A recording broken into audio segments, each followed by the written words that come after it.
vocês entram, né, tanto o YouTube quanto o Instagram, eles entregam mais, avisam, né, para vocês para mais gente que eu tô no ar, que eu tô falando ao vivo, ou que eu publiquei um vídeo novo, ou seja, vocês acompanham de uma forma vocês são mais comunicadas, né? Assim, vocês ficam sabendo mais rapidamente aquilo que eu estou fazendo nas minhas redes sociais. Então, vale a pena, se vocês gostam dos meus vídeos, se vocês estão curtindo, né? Todas essas temáticas que eu trago aqui nas nossas lives de sexta-feira. Então, eu convido, olá, Nice, olá, Tereza. Eu convido vocês a me seguirem tanto no meu Instagram, né, que é o Lena_Vilela, como no meu Facebook, que é o lenavilela.educadora, como no meu YouTube, que é Lena Vilela, né? Então, feito o convite, vamos começar a nossa conversa aqui hoje sobre misoginia. E essa conversa sobre misoginia, ela foi assim, ela me foi incentivada ao longo de toda essa semana. Eu costumo sair todas as manhãs, não todas, né, mas quase todas as manhãs eu gosto de caminhar. Então eu caminho, corro, enfim, fazendo meus exercícios. E toda vez que eu vou fazer isso, eu sempre gosto de ouvir alguma pessoa que eu acho interessante ou um tema que eu acho interessante. E essa semana, na segunda-feira, o tema que eu descobri no YouTube de uma pessoa que eu admiro, que é o Leandro Carnal, foi exatamente sobre misoginia. E aí eu assisti, né, a fala do Leandro sobre misoginia e me chamou a atenção, a fala dele, uma coisa que foi assim, preste atenção. Não, primeiro uma coisa que me alertou foi assim, misoginia é um sentimento que ele provoca sentimentos negativos e até piores, né? Ainda maiores, ele provoca, sabe, elimina sentimentos ruins, sentimentos de degradação, sentimentos de menos-valia para a mulher. Então, esse toque que ele deu nessa fala dele me fez, sabe, acordar e pensar assim, puxa vida, e a gente está incentivando essa misoginia o tempo inteiro, né? Porque ele fala, presta atenção no discurso, presta atenção nas piadas, prestem atenção nos xingamentos, prestem atenção na legislação, prestem atenção nas representações que a gente tem do que é ser mulher, nas práticas de violência. Não é um dia, nem dois, nem três que a gente vê aí nos noticiários mulheres sendo assassinadas única e exclusivamente porque são mulheres. Então, diante disso tudo que ele colocou, né, ele me deu um toque, eu disse, puxa vida, esse é um tema que eu preciso levar para as minhas lives de sexta-feira. E complementando, né, como eu disse, essa semana foi uma semana que ao longo dela eu fui acordando para esse tema. E aí, como se não bastasse isso, ele começa exatamente a sua fala dizendo que a nossa gramática é uma gramática sexista, né? Tanto ele como Paulo Freire, como já outros estudiosos já colocaram que a nossa gramática é uma gramática sexista. Se você estiver numa plateia onde tem 10 mulheres e apenas um homem, as pessoas quem estiver falando vai se referir boa noite a todos ou boa tarde a todos, né? Ou seja, o cumprimento vai para o masculino. E essa semana exatamente uma amiga minha me manda uma mensagem dizendo, Lena, você já viu qual foi a última das sandices do politicamente correto? Agora dizer que a gramática brasileira, que a gramática portuguesa é uma gramática sexista, que a nossa gramática é uma gramática sexista. E aí eu disse, poxa, vou responder a esta pessoa enviando para ela o vídeo do Carnal. Mas aí, como se não bastasse, né? Nessa mesma semana eu encontro com um primo meu e a gente começa a conversar sobre preconceitos e vem de novo, né, essa questão, vem de novo essa situação da coisa da sandice, né, e eu dizendo então para ele, eu digo, pois é, mas toda mudança começa com uma sandice. Então, se a gente prestar atenção, quando é que a mulher teve o direito de votar? A gente teve o direito de votar em 1932. Ou seja, até então era uma sandice pensar que mulher tinha o direito de votar. E sabe por quê? Porque se a mulher tivesse o direito de votar, isso ia gerar na família uma discussão, uma desarmonia. Ou seja, se geralmente o discurso, né, para se justificar, vinha em função de tentar elevar uma virtude, né, ou seja, a família em primeiro lugar, e, portanto, para não se criar uma desarmonia, essa mulher, então, não deveria ter o direito de votar. Então, veja, gente, é muito triste mesmo. Ou seja, a gente, muitas vezes, a gente reduz uma luta, a gente reduz uma causa, ou seja, essa questão aí da gramática, ela foi colocada por um transexual que não se sente contemplado, né, diante da gramática brasileira e fez o seu comentário. Obviamente que ele vem com uma sugestão de mudar essa gramática, né, de mudar o pronome ele e ela para o pronome ele. No começo é uma sandice, parece uma sandice mesmo, mas toda mudança começa com uma sandice. Depois que vem a primeira vez o impacto diante daquele novo que a gente não está acostumado, que a gente não parou para refletir, a gente acaba buscando, né, com outras perguntas, com outras respostas, com outros olhares, a gente vai encontrando, talvez não seja ele, mas talvez seja um outro jeito da gente contemplar para que a nossa gramática não seja de fato, não é, sexista, para que ela de fato possa contemplar as pessoas.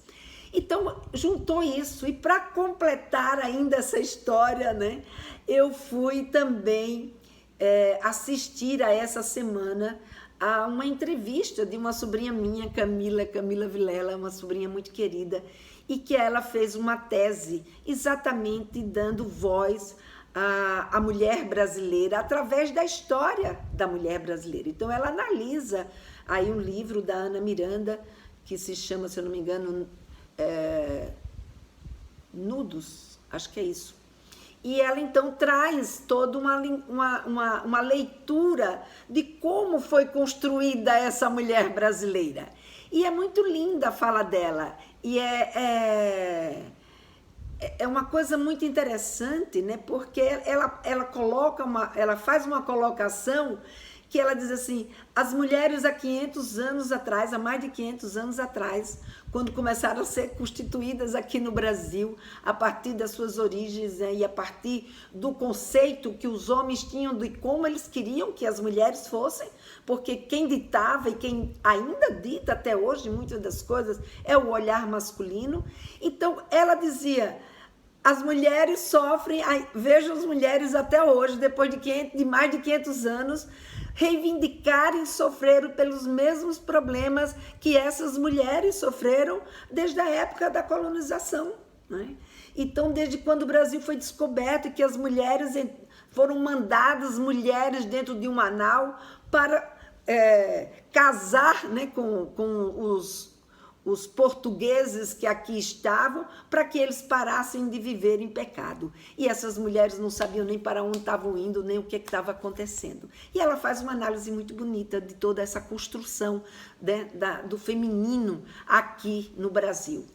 E isso também me remeteu, eu digo, caramba, isso está no nosso dia a dia, né? Então, a gente está alimentando na nossa fala, na nossa educação, sem que a gente tenha consciência, né? Sim, do mesmo jeito que eu fui acordando para algumas coisas, o meu papel como educadora em sexualidade não é botar panos quentes, né? Nem é deixar passar como se eu não estivesse enxergando. Principalmente se eu tenho esse canal para falar aqui com vocês, se eu tenho esse canal para poder conseguir, né, entrar em contato com vocês e a gente conversar sobre isso. Então, gente, essa minha fala de hoje, né, sobre misoginia, é uma fala que não é uma aula, né? É a primeira vez que eu vou falar de misoginia aqui com vocês. Não é uma aula, é pra gente conversar mesmo. Eu já vi que a Iapua colocou vários comentários, né, do quanto é triste, de quanto a gente pode vivenciar situações desse jeito, não é? A Silvia colocou aqui, estou vendo toda sexta-feira para compartilhar conosco nossas experiências. Ai, que bom, Silvia, que ela não está perdendo, né? Que ela está aqui toda sexta-feira, que a Marisa Regina coloca que ela já é atrapalhada, às vezes não consegue estar aqui, mas quem está aqui, a gente vai conversando, né? Não tem problema nenhum, a sua live fica gravada, depois quem não puder assistir nesse horário, pode assistir mais adiante, fica tanto gravada no Instagram quanto no YouTube, e eu também vou começar a publicá-la no Facebook. Mas o que eu quero dizer para vocês é que falar de misoginia hoje é trazer pontos para a gente refletir. Eu não vou sair daqui, eu comecei olhando, né, para a minha própria chamada, misoginia, vamos acabar com esse preconceito. Quer dizer, na verdade, é um convite, não é um ponto aí, não é vamos acabar com esse preconceito e eu vou dar hoje aqui para vocês a solução de como a gente acaba com esse preconceito. Não. Não, porque seria muita pretensão da minha parte. Misoginia é um conceito que é um preconceito que é alimentado de conceitos, né, que estão aí na nossa cultura há milhares e milhares de anos. E que, portanto, não é numa live que eu vou conseguir essa maravilha de acabar com um preconceito com simplesmente uma única live e através de uma única fala que seria a minha. Não.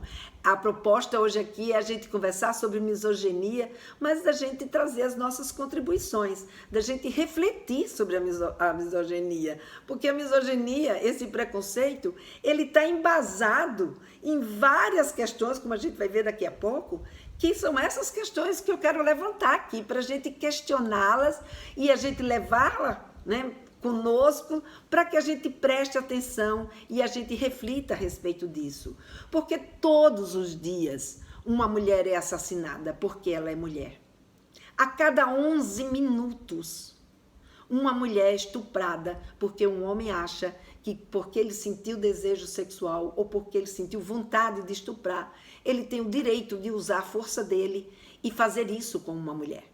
Ou seja, o tempo inteiro as mulheres estão sendo vítimas de ódio, de raiva, de desprezo, de depreciação, de desqualificação ou de preconceitos, né, que fazem com que essas mulheres e meninas cresçam se sentindo que valem menos do que um homem.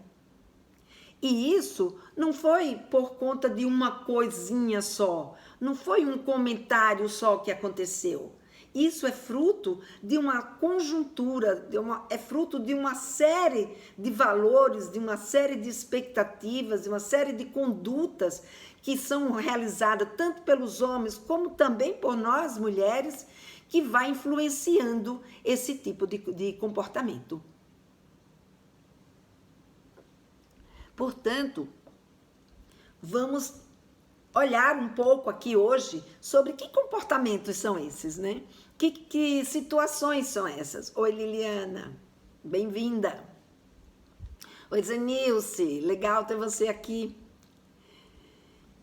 Então, que situações são essas? Então, por exemplo, na questão da exclusão social, como eu falei para vocês, a gente só pôde ter o direito de votar a partir de 1932. Né? Ou seja, quando a minha mãe nasceu, a gente ainda não tinha o direito de votar. Então, isso é uma conquista muito recente. Né?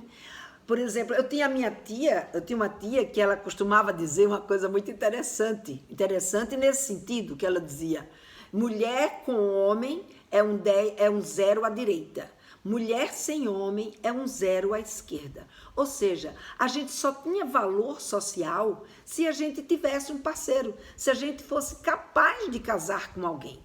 Daí porque o casamento, ele sempre foi cultuado na nossa sociedade como uma obrigação. A gente tinha que arranjar um casamento. A gente tinha que ser escolhida por um homem para poder casar. E isso fez com que muitos dos nossos comportamentos fossem, muitas das nossas atitudes, né, e comportamentos fossem treinadas exatamente com esse foco. Se a mulher não conseguisse conquistar um homem, se a mulher não conseguisse ser capaz, né, de despertar a vontade de um homem de tê-la como esposa, essa mulher é uma fracassada. Então, isso era um ponto, né, que ia desqualificando a mulher. A discriminação sexual. A gente vê, por exemplo, o homem o homem que sabe, que tem vontade sexual, o homem que vai em busca do sexo, o homem que tem o desejo sexual. Enquanto a mulher, ela tem o quê? Ela tem que sublimar a sua vontade sexual. Durante milhares e milhares de anos, a mulher que manifestasse o seu desejo sexual, essa mulher, ela era altamente recriminada. E a gente faz isso em casa? A gente ainda continua olhando, por exemplo, a diferença de comportamento sexual entre o meu menino e a minha menina? Quem nunca ouviu, não é, aquela frase que dizia assim: prenda suas cabritas porque o meu bode está solto. Então, aos meninos, o direito ao prazer sexual. Às meninas, o cuidado, a resignação, como é que diz? O romantismo, enfim, tudo aquilo que tirasse ela desse pensamento sexualizado. A mulher, foi dito a ela durante milhares e milhares de anos que era da natureza da mulher ela não sentir desejo sexual. E que, portanto, se ela sentisse desejo sexual, exatamente, uma cultura ao estupro. Exatamente. Aos homens, toda a liberdade e todo o ímpeto da sexualidade. A mulher, não. Portanto, vinha aí uma outra questão da cultura do estupro que dizia e diz até hoje que a gente precisa prestar bastante atenção. Quando a mulher diz sim é porque ela está querendo... Quando a mulher diz não é porque ela está querendo dizer sim no sexo. Ou seja, por conta de... Se criou um conceito de que, por conta do fato de que a mulher não poderia demonstrar a sua vontade, o seu desejo, o seu interesse sexual, quando essa mulher diz não, não é porque ela não quer, é porque ela tem vergonha de dizer que ela quer. Então, isso também é um incentivo a essa cultura do estupro, né? É um incentivo a esse desrespeito ao sentimento da mulher. Quando a gente, por exemplo, coloca, não, mulher gosta de apanhar. Meu Deus, que mulher que gosta de apanhar? Nenhuma mulher gosta de apanhar. Ninguém gosta de apanhar. Mas não, mulher, ninguém gosta de apanhar. Nem criança, né? Nem criança menina, nem criança menino, nem adolescente menina, nem adolescente menino. Ou seja, ninguém gosta de apanhar. Então, isso não é algo que a gente possa ouvir e ficar quieta, né? Ouvir e deixar passar. Então a gente vê que assim, a gente vê expressões, né, da misoginia e situações que estão ali nessas entrelinhas do nosso cotidiano e que a gente muitas vezes nem se dá conta. A gente nem, sabe, a gente nem percebeu que a gente ainda, sem querer, está incentivando uma determinada situação. Como, por exemplo, quando a gente dá preferência para o homem, quando a gente dá preferência para o que o homem gosta, para o que o homem quer. Quantas vezes a gente faz isso dentro da nossa casa? Sim, geralmente os responsáveis, pais e mães, deixam os filhos dormirem fora para namorar e não deixam os filhos também. É a reprodução de uma cultura machista. Exatamente. Meu filho pode trazer a namorada para casa, mas a minha filha não pode trazer o namorado para casa. Quem nunca pensou assim? Quantas vezes eu sempre vejo, por exemplo, as minhas mães me perguntando como que ela tem que agir diante da decisão de namoro da sua filha, mas muito raramente em função da decisão de namoro do seu filho. Se o filho namorar, está previsto que o filho namore. Está previsto, né, que está na nossa expectativa. Quanto antes meu menino começar a namorar, ele já principalmente, e diga-se aí namorar com uma menina, né? Então isso prova que ele é homem, que ele é macho, porque ser homem, ser macho, dentro da nossa concepção, inclui que os meninos namorem, mas inclui que as meninas não tenham esse interesse muito cedo, né? Quando as meninas têm um interesse muito cedo, as mães ficam preocupadas com esse interesse. Podemos até justificar, não, mas é porque as meninas ficam mais vulneráveis porque é elas que engravidam. Sim, mas os meninos também engravidam, né? Os meninos também, quer dizer, a barriga dele não cresce, mas ele também vai se tornar pai. E até essa minha sobrinha, ela fez uma colocação hoje para mim, que ela chamou assim: ué, não é só as mulheres que abortam, tia. Os homens também abortam. Porque quando um garoto, ele não aceita a paternidade daquela criança, não é um aborto também? Então, vamos questionar, vamos perguntar, né, para a gente mesmo sobre todas essas situações que fazem parte do nosso dia a dia, do nosso cotidiano, não é? Então, a gente... Aborto paterno, exatamente. Então, é importante que a gente questione, é importante que a gente olhe para essas situações. Uma outra coisa, né, que a gente vê muito acontecer, né, o tempo inteiro a gente está vendo aí acontecer na nossa vida, que é, né, a gente olhar e dizer assim: puxa, isso aí só podia ser coisa de mulher. Então tem lá fazem alguma barbeiragem no trânsito e diz assim: só podia ser uma mulher. Vocês viram essa nova, como é que diz? Essa nova campanha do Google. O Google lançou uma campanha fantástica agora, exatamente com esse dizer: só podia ser coisa de mulher. E aí a menina vai em busca dessa campanha. Eu vou até pedir, porque quem me passou essa campanha foi a Nícia, minha irmã, que está aqui me acompanhando hoje na minha live.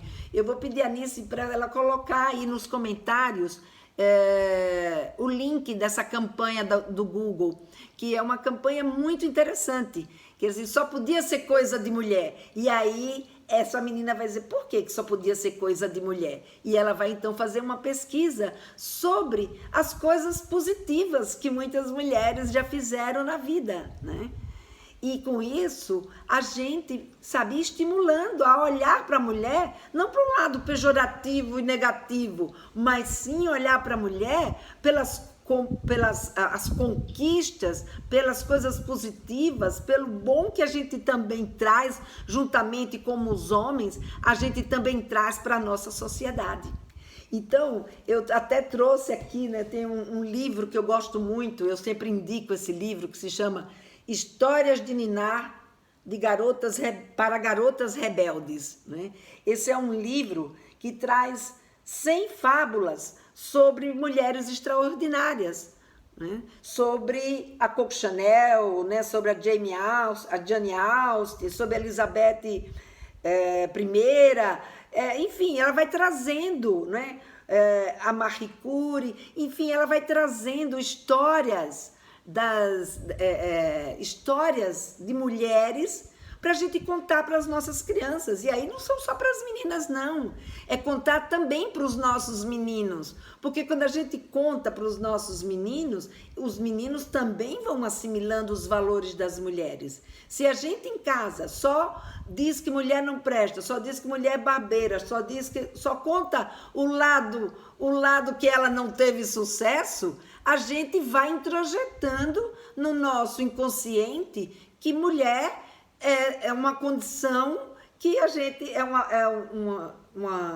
uma condição das pessoas que não vale a pena, que vale menos do que ser homem, né? Então, eu lembro, e essa coisa de vale menos do que ser homem, eu só lembro da história também de um primo meu. E então, esse mesmo primo com quem eu estava conversando sobre preconceito, né? Quando ele nasceu, a minha tia, ela já tinha 3 filhas, que é exatamente aquela história de que assim, a mulher, ela precisa gerar um filho homem. Se ela, primeiro, a mulher precisa gerar, a mulher precisa ser mãe, é como se fosse uma obrigatoriedade da mulher. Não é uma obrigatoriedade da mulher, é uma possibilidade da mulher. A mulher tem essa condição. Agora, se ela vai ser mãe ou não, é uma escolha dela. Ela pode fazer essa escolha, né? Porque essa escolha é do seu direito. É do seu direito. Lembra que eu falei no começo desse mês que a gente estava comemorando o Dia Mundial da Saúde Sexual e que esse Dia Mundial era para a gente divulgar os direitos? Esse é um dos direitos, né? O direito reprodutivo. O direito reprodutivo a gente pode escolher ter ou não ter filho. Mas a mulher, ela não só, ela tem, ainda se tem uma concepção, né, de obrigatoriedade de que essa mulher, ela precisa procriar, como também de procriar um filho do sexo masculino. Hoje um pouco menos, né? Hoje a gente já teve várias conquistas e isso diminuiu muito. Mas na época da minha tia, não. Na época da minha tia, você veja, ela tinha 3 filhas quando nasceu esse meu primo. E quando esse meu primo nasceu, sabe o que é que ela dizia para as filhas dela, que eram maiores, né? Se afastem do berço, não toca nele, porque isso é ouro em pó. Veja, ele era o ouro em pó dela. Não as filhas, né? Então, 3 filhas não era o suficiente para ela se sentir gratificada como mãe. Ela só se sentiu gratificada como mãe, quando nasceu o seu filho do sexo masculino. Então, gente, muitas vezes, e isso porque ela odeia ser mulher, ou isso porque ela odiava as mulheres, não. Inconscientemente a gente vai reforçando determinados comportamentos que nos menosprezam e que nos deixam, né, se sentindo inferior, sem saber. Por isso que eu fiz questão de trazer essas questões aqui para a gente pensar, para a gente refletir, né? Então, sendo que geneticamente quem define o sexo biológico da criança é o homem. Exatamente, quem define é o homem. E quantas mulheres sofreram por isso, não é, Pua? Aqui a Linda Mara colocando importantíssimo esse assunto, né, de hoje. Sim, Linda Mara, porque a gente, muitas vezes, a gente não se toca, a gente não se apercebe que a gente é que cerceia, é que muitas vezes estimula esse tipo de situação, né? E mais, né, quando a gente fala assim, por exemplo, a mulher é o sexo frágil. Essa é uma visão, né, de que a mulher precisa ser protegida. Só que, se você for olhar, biologicamente, a mulher é muito mais forte do que o homem. Não vamos nem muito longe. Olha o que aconteceu agora na pandemia. Quem foram as principais... Quem foi mais vítima do coronavírus? Os homens ou as mulheres? Os homens. Os homens foram muito mais vítimas do que as mulheres. Quem resiste mais às doenças são as mulheres. Quem tem um organismo muito mais resistente são as mulheres. Então, essa coisa de que a mulher é um sexo frágil, fisicamente, ela não é frágil, é só você olhar. No mundo, existe mais mulheres do que homens. No Brasil, existem mais mulheres do que homens. Então, tudo isso mostra, precisamos abraçar a causa em defesa da mulher. Exatamente isso que eu estou fazendo aqui. Que legal, Linda Mara. Então, é a gente olhar e ver, não, nós não somos fracas, não. Nem somos minorias. Nós somos maiorias. Nós podemos mudar, sim. né? Muita coisa. Do mesmo jeito que outras mulheres, né, no início do século XIX, buscaram o nosso direito de votar, porque no nosso direito de votar elas acreditavam que quando a gente passasse a votar, a gente teria condições de mudar a legislação, né? Ou seja, vamos olhar olha o que a legislação faz com a gente. Claro que a gente já conseguiu, graças a isso, graças a essa conquista da gente poder votar, graças à possibilidade dessas mulheres terem se engajado com a política e a gente hoje poder também ocupar um cargo político, isso mudou a concepção de se olhar as leis que regem o comportamento das mulheres, né? Então, graças a isso, a gente tem hoje a Lei Maria da Penha. A Lei Maria da Penha que não permite mais que os homens batam, machuquem ou matem uma mulher, que era algo que era permitido. O homem tinha o direito de fazer com a sua esposa o que ele queria e bem entendesse. Essa mudança é de agora, é recentemente, é do século passado, ou seja, do século XIX. Então veja quantas coisas. E isso, gente, nós conquistamos, não foi porque ficamos caladas, não. É porque teve mulheres que foram para a rua, foram mulheres que tiveram coragem de denunciar isso, que muita gente chamou de sandice, que muita gente chamou de... Que absurdo, né? Minha filha de 8 anos ficou com medo da história da Frida. Por isso, minha pergunta...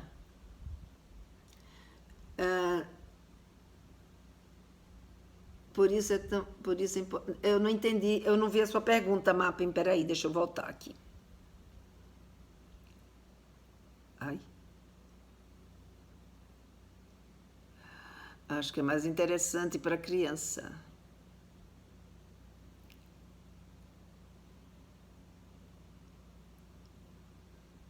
Ah, para qual idade é esse livro? Esse livro não é para criança muito pequenininha. Eu acho que tem histórias, eu acho que a gente tem que ler e saber qual é a história. Eu acho que, assim, depende da compreensão da criança, do que aquela causa ou aquela história, né, desse livro que você está falando, né, Mapping? Ele não diz aqui para qual que é a faixa etária, mas pelo que eu pude ler, são histórias de mulheres, são histórias de vida. Tem histórias de vida que a criança de 5 anos é capaz de entender, a de 8 anos, ou tem outras histórias que mesmo com 8 ela não seja capaz de entender, ou só com 10 que ela vai conseguir entender, entendeu? Agora, o importante é a gente contar as histórias, e talvez a gente precise fazer alguma adequação do conteúdo da história para aquele momento em que se encontra a nossa criança. O importante é a gente passar essa mensagem positiva da história daquela mulher. Ou não precisa contar a história de todas. Se você acha que ela não vai entender ainda a história da Frida, né, conta a história de uma outra mulher. Conta a história, né, de uma mulher que tenha uma causa ou que tenha uma atitude, uma atividade que seja compreensível para sua criança naquele momento, né? São várias mulheres que tem nesse livro. Depois a gente não precisa contar a história de todas, né? A gente pode ir selecionando aquelas mulheres que são mais adequadas para aquele determinado momento. Então isso é importante a gente ter consciência, né? Acho que é importante a gente saber, filho, falar, mas... das coisas boas que essas mulheres fizeram. E aí, quando eu começo a falar aqui, né, de coisas boas, né? Ô, Helena, passando para te deixar um beijo. Obrigada, Sheila. Zilda Arnes, né? Se a gente vê quantas pessoas incríveis. E às vezes você pode ter uma pessoa da sua família mesmo, né? Uma mulher, sabe, a sua história mesmo, as suas coisas boas. Eu lembro uma vez que eu conheci uma mulher que ela me ensinou muito, né? Eu tinha esse hábito, né? Essa cultura de que a gente vai sendo educada, de que a gente precisa contar tudo o que aconteceu na nossa vida, exatamente como aconteceu, e principalmente para o marido. E eu lembro que eu contava muito para o meu marido dos meus infortúnios, né? Eu contava as coisas boas, mas eu contava também aquilo que eu tinha feito e que não tinha dado certo. E eu estava reclamando, né, para ela nesse dia. Digo, nossa, eu tô cansada dessa história, sabe, do meu marido ficar o tempo inteiro achando que eu não vou dar conta só porque um dia eu contei para ele que eu tinha feito isso e que eu não tinha dado conta de fazer isso. Aí ela virou para mim e falou assim, ô Lena, para com essa história de você ficar contando as coisas que não deu certo. Passa a contar as coisas que deu certo. Então, uma coisa que eu acho que é bastante interessante é a gente ficar, assim, até um exercício mesmo, né? É uma pergunta, que tal a gente levar um exercício da gente começar a falar para as nossas filhas e para os nossos filhos, lembrem-se disso, nós somos modelos. E quando eu falo que nós somos modelos, nós não somos só modelos para as nossas meninas, nós somos também modelos para os nossos meninos. Nós estamos ensinando para os nossos meninos como é que são as mulheres. E os pais estão ensinando para suas filhas como é que são os homens. Então, a gente vai introjetando esses modelos dentro de nós. Claro, não é só o nosso modelo. A dinâmica positiva, deixa eu ver aqui o que a Tereza colocou. Uma dinâmica positiva é conhecer as histórias de mulheres fortes da família, da cidade. Isso. Procura saber, uma e outra sugestão aí da Tereza, né? Você, na sua cidade, as histórias de mulheres, né? Mas não só as mulheres que fizeram, sabe, sucesso, que foram reconhecidas publicamente, mas histórias que trouxeram um resultado positivo. Tem muitas histórias nossas que têm resultado positivo. E não é só de cuidado também. Né? Mas não é só de cuidar, porque ser cuidadora não é nenhum demérito. Agora, achar que o nosso papel é ser só cuidador e que nós não temos oportunidade de desbravarmos outras possibilidades na vida, e toda vez que a gente for fazer isso, vem um comentário para denegrir, ou vem um comentário para botar você para baixo, vem um comentário para dizer, ô minha filha, procura o seu lugar. Meu lugar é aqui. Meu lugar é aqui, ó, falando com vocês pela internet, com um monte de mulheres e homens também, que eu nem sei quem são, que eu nunca nem vi na minha vida. É muita ousadia da minha parte, como é muita ousadia também de um homem, de qualquer pessoa, que embarca nesse mundo que é o mundo virtual e que a gente tem essa oportunidade. Então vamos transformar, né, essa circunstância em oportunidade, que é isso que eu estou fazendo. Então vamos trazer essas informações, vamos trazer esses questionamentos, né? Então se eu no começo, na minha chamada, eu fiz de uma forma afirmativa, vamos acabar com esse preconceito, a minha sugestão aqui é um questionamento. Vamos acabar com esse preconceito? Vamos prestar atenção nessas coisas que estão aí no nosso dia a dia? Olha aqui, a Pô está trazendo, como é que diz? Ela disse que colocou para a filha dela assistir o filme da Moana. A Moana é uma princesa guerreira. É uma princesa que tem um outro tipo de comportamento, né? Não é a princesa que fica esperando um príncipe encantado para casar. É uma princesa que vai à luta, é uma princesa que gerencia a vida dela, né? Então é uma princesa que vale, que é importante, né, a gente dar uma olhada nela. Vale a pena dar uma olhada nela. Então, voltando, legal, linda Mara. Vamos sim, vamos começar a pensar. E no que a gente pode pensar? Vamos pensando, questionando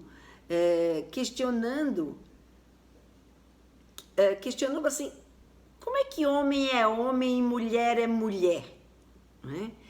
Homem é homem e mulher é mulher a partir de um dado momento histórico que a gente está vivendo e através, né, do conceito e do que se prega naquela cultura, naquele momento.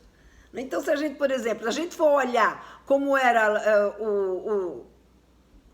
na década aí do Luís XIV, por exemplo, né, do rei da Inglaterra, que os reis, os homens nessa época, toda a roupagem dele, toda a forma como ele se vestia, eles eram muito mais vaidosos, eles que usavam perucas, eles que usavam maquiagens, eles eram que tinham as roupas com muito mais frufrus, né? Então, ser homem era ser vaidoso. E hoje, como é ser homem hoje? Ser homem hoje, o homem tem que se vestir de forma mais discreta, a mulher quem tem mais frufru, a mulher quem tem colares, a mulher é quem tem brinco, a mulher é quem se maquia. Então a gente vai vendo, né, que existe aí uma mudança. Ou seja, a gente vai ver que, por exemplo, em relação às histórias infantis, quando eu era criança, e talvez ainda quando vocês eram crianças, as histórias que vinham eram só as histórias do príncipe encantado. Era um estímulo e uma preparação da menina para essa busca do casamento. Hoje, a gente já vê por esse episódio aí, por essa princesa Moana, não é? E por outras questões aí que... Cadê aqui? Muito importante a Disney como uma empresa com o poder que tem está trazendo essas referências positivas. Depois de tantas gerações aprendendo a felicidade da princesa, aprendendo que a felicidade da princesa não é casar.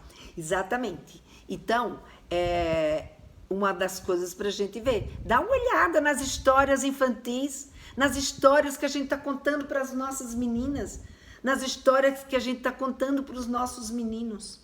Qual é a história que você está contando para sua filha? Qual é a história que você está contando para o seu menino? Tem aqui um livro também que eu gosto muito, que eu sempre trago aqui para vocês, que é da Chimamanda. A Chimamanda, ela é uma feminista e ela escreveu esse livro para educar crianças feministas. É um livro delicioso.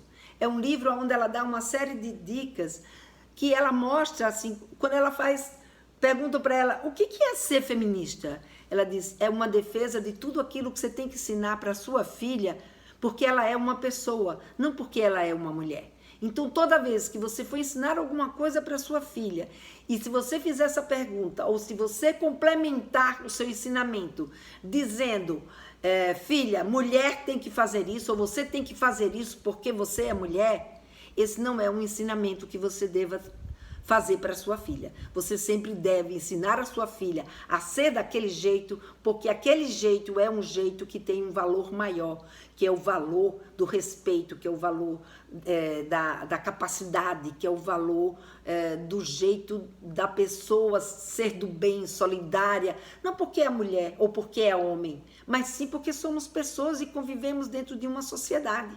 E porque somos pessoas e precisamos nos desenvolver. Somos pessoas que temos um relacionamento com o outro e precisamos respeitar o outro. Somos pessoas, né, que somos gente, né, como diz aí a Tereza. É ser gente, exatamente. Né? Ó, a Janice colocou aí, só podia ser uma mulher, a campanha do Google. Tá aí o link, gente, para quem quiser acompanhar essa campanha, que é uma campanha que mostra exatamente isso. Mostrando, não é, que nós mulheres temos sim o nosso valor, que nós mulheres somos mulheres capazes e produtivas. Não somos só mulheres que cuidam, somos mulheres que também agimos, somos mulheres que temos sentimentos, somos mulheres que podemos ser protagonistas da nossa própria vida, né? Então temos aqui, boa tarde, Helena, sou mais atrapalhada para enviar mensagem. Eu procurava onde enviar e não achava onde digitar. Oi, Maria José, seja bem-vinda. Boa tarde, Ana. Valente também é a Valente também é uma ótima história para criança, né? É uma outra princesa que também é muito legal. Então tá aqui a dica da Silvia, né, sobre a Valente, que também é uma outra dica interessante. Então, gente, vamos começar perguntando, né, sobre o que é isso que nós estamos ensinando para as nossas meninas e para os nossos meninos. Porque é desse dia a dia, dessas mensagens que estão aí, que a gente nem tem consciência delas, que a gente vai fazendo, sabe?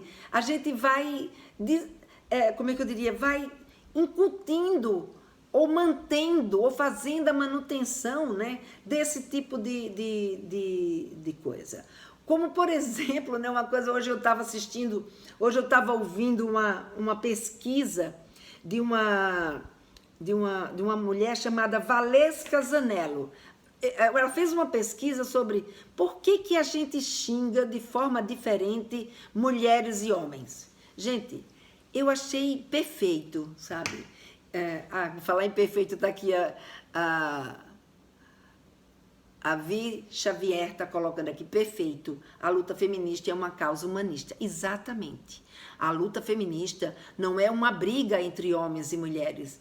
A causa feminista é de valorização da mulher, porque por conta de tudo isso que eu já trouxe aqui para a gente pensar, refletir e outras coisas mais que vocês colocaram aí nos comentários, a gente, sem querer, a gente está desumanizando a mulher.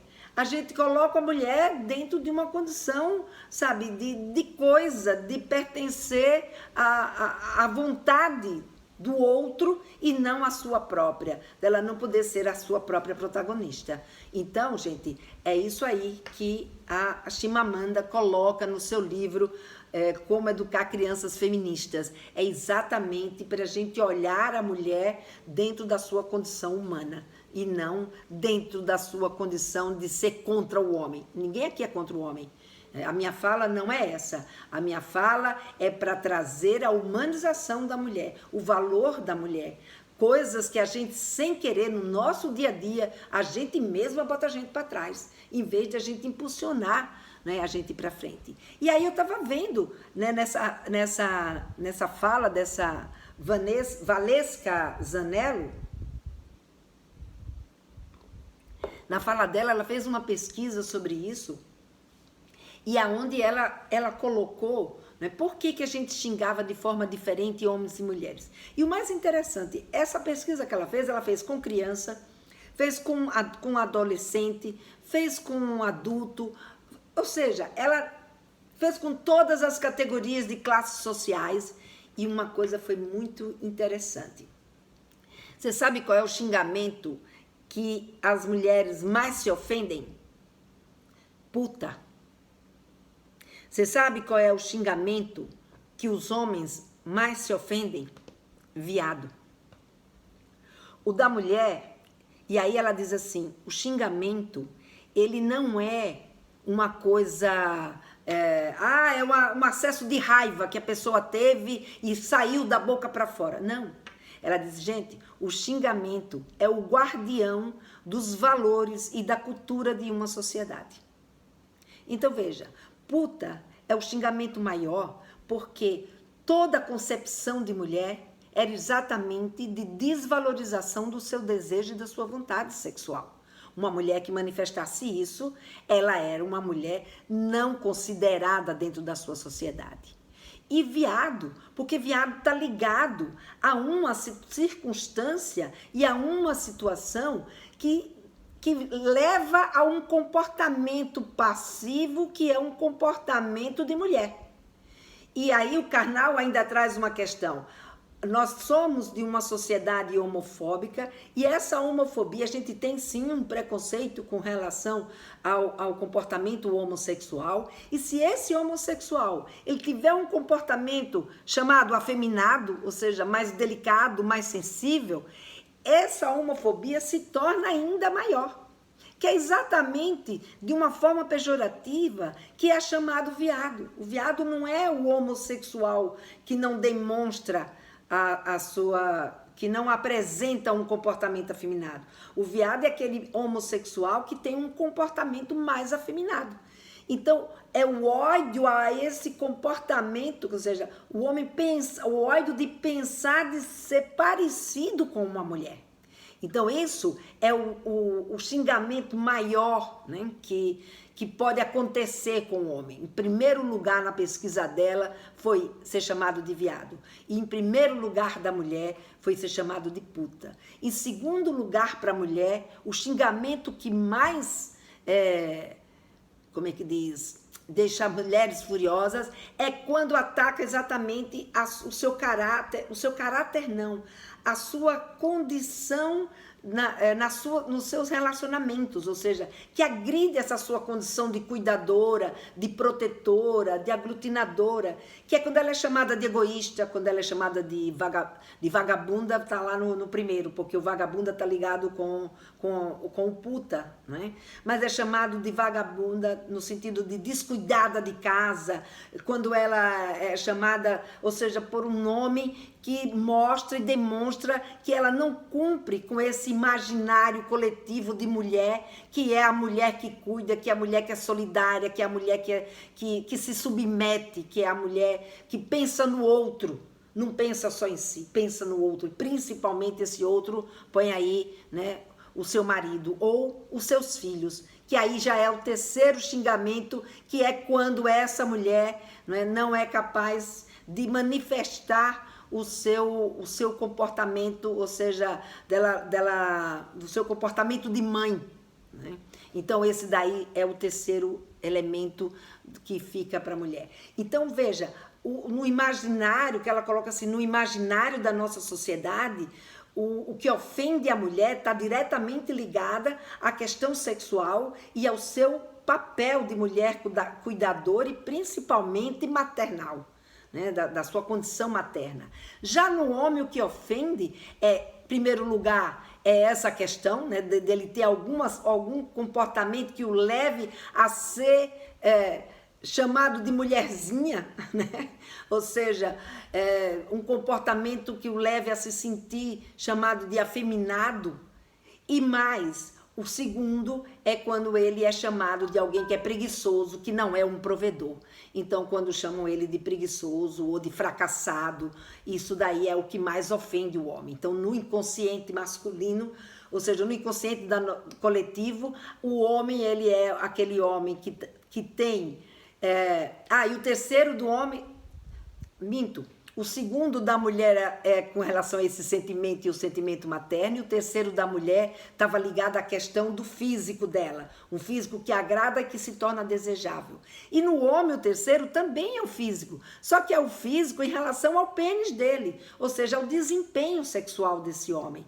Então, no coletivo, no imaginário coletivo, a concepção de homem é de que aquele homem ele precisa ser um provedor e viril, ou seja, o desempenho sexual dele precisa estar à frente, né? Ou seja, ser reconhecido. Enquanto da mulher, o desempenho sexual, o desejo sexual tem que estar escondido e a sua maternidade e o seu acolhimento, a sua submissão é quem está presente dentro dessa figura do que é ser mulher. Então, veja, isso são questões para a gente refletir.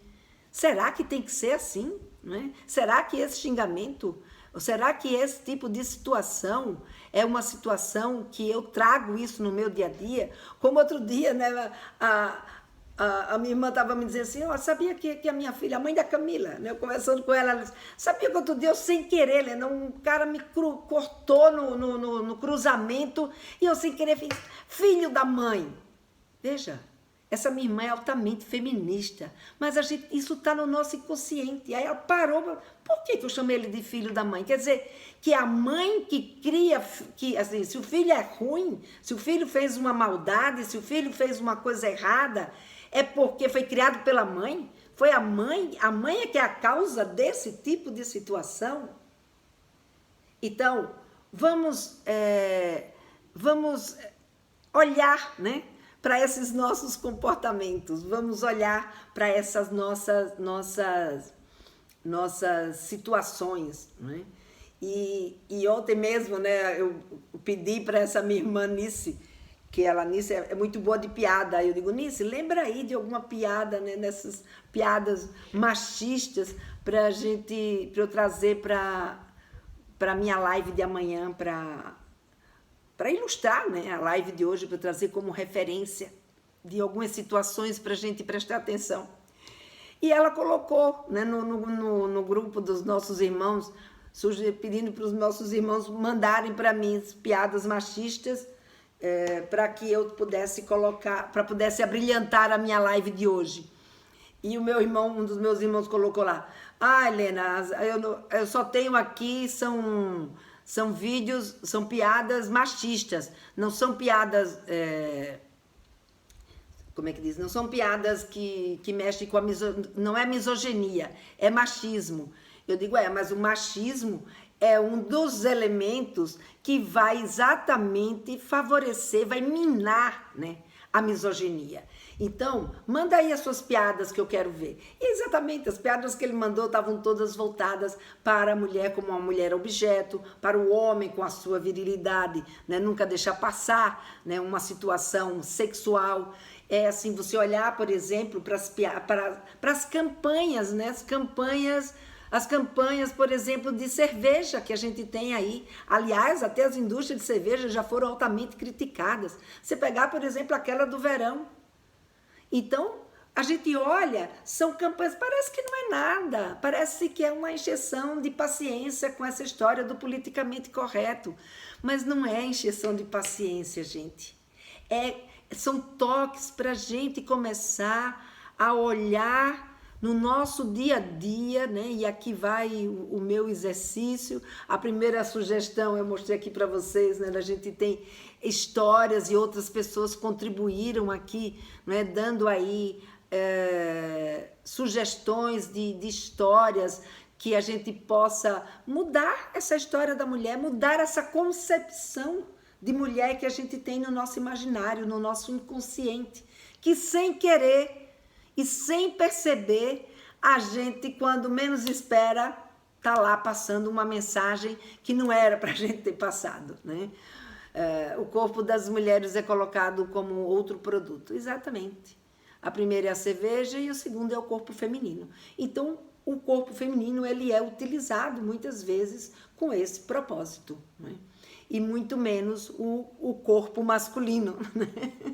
Aliás, muitas vezes ele não é nem utilizado como objeto de venda. Agora que as mulheres começaram a prestar mais atenção no corpo dos homens, até que eles têm sido sim, até nessa novela que repetiu aqui agora, se coloca, né, o homem objeto lá no outdoor para vender cuecas. Então a gente vê que começa a ser utilizado. Agora, a questão é a gente estar atenta ao como essa objetificação que está sendo feita está criando, né, ou fortalecendo a um tipo de olhar para a mulher, né, que a gente vai ver, por exemplo, que a mulher por ser mais frágil, a mulher por não ser tão inteligente, a mulher por não ser isso, a mulher por não ser aquilo, as empresas se acham no direito, né, e até por legislação, de trazer um tipo de pagamento, né, que também é diferenciado. Ou seja, mulheres ganham menos do que homem no mesmo cargo que eles exerçam. Também isso está mudando, estamos ganhando, ou seja, estamos conseguindo, estamos brigando por isso, mas a gente está conquistando porque a gente está olhando, porque a gente está falando, porque a gente está pensando. Então, preste atenção, olha a questão da legislação. Tá mudando, e o Instagram daqui a pouco vai me expulsar. Tá mudando, mas a legislação tá mudando exatamente por isso. Então vamos continuar nesse nosso caminho, vamos continuar falando sobre esse assunto e vamos questionar em casa como é que a gente tá lidando com todas essas condutas, para a gente não chegar no pior, que é a violência, o crime, o assassinato de mulheres por ser mulher. Gente, até a próxima sexta, nesse mesmo horário. E a gente vai continuar conversando sobre isso, porque na próxima sexta a gente tem a live do Pergunte para Lena e aí a gente vai continuar com esse assunto, tá bom? Então, obrigada pela presença de vocês e até a próxima sexta-feira às 13 horas.